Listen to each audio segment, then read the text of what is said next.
हाँ ऐसा ही रे करिएवा। हाँ। कनी आटा मोलाई में सनी है ना तो पूरी काड़ा हो जाई। हाँ बाबा। रे मोटका। हाँ मालिक। रे सर मसाला कुटली सा।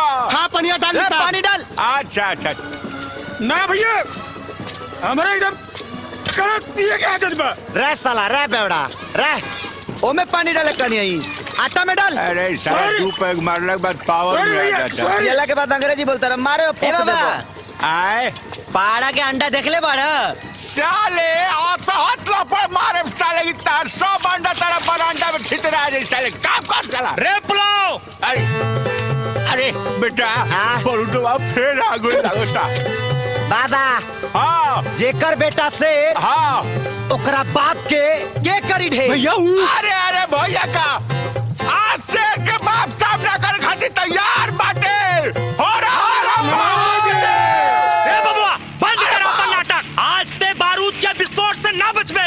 तोरे चलते हमार बियाह कट ए। गई और बिना मेहरारू के जियले से अच्छा बाकी हम साले तोर मर्डर करके ना जेल में चक्की पीसे। रे साला बलात्कारी हमरा मालिक के नाम लेवे के तोरा हिम्मत कैसे भइल रे? हाँ बोल कैसे भाई बोल कैसे भाई? हाँ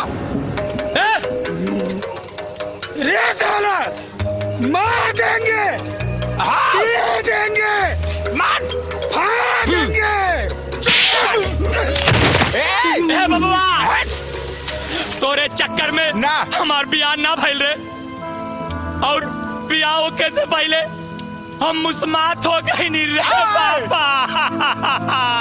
ए बाबू जाए ना बाबू तू मुस्मान हो बाबू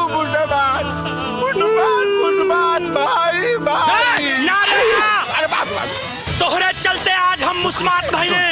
तोरा के हम कुट्टी कुट्टी काट दे। हाँ याद करी अपना अंदर के ढढ़ुआ बंदर। याद करी रोड पे घूमे वाला डेंजर कुत्ता। बाबा याद करी उ तूफानी घोड़ा।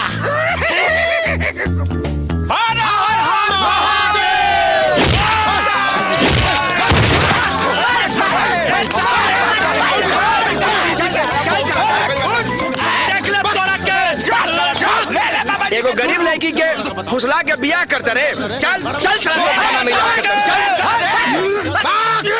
साले तू हमरा से टकराई में साले। अरे जेकर बेटा से रोकर बाप सवा से। बाबा चिंता मत करी अब नहीं फिर। ना नॉट इंस्ट्रक्शन। हाँ ये पहला करेक्शन अभी ना दी रेवा के टेंशन। एक के रात में साले के दो बर्बाद करके छोड़ दे। एक लात में ओकरा एड्स हो गइल। आई चली हाँ चली। चल चल चल चल चल रे।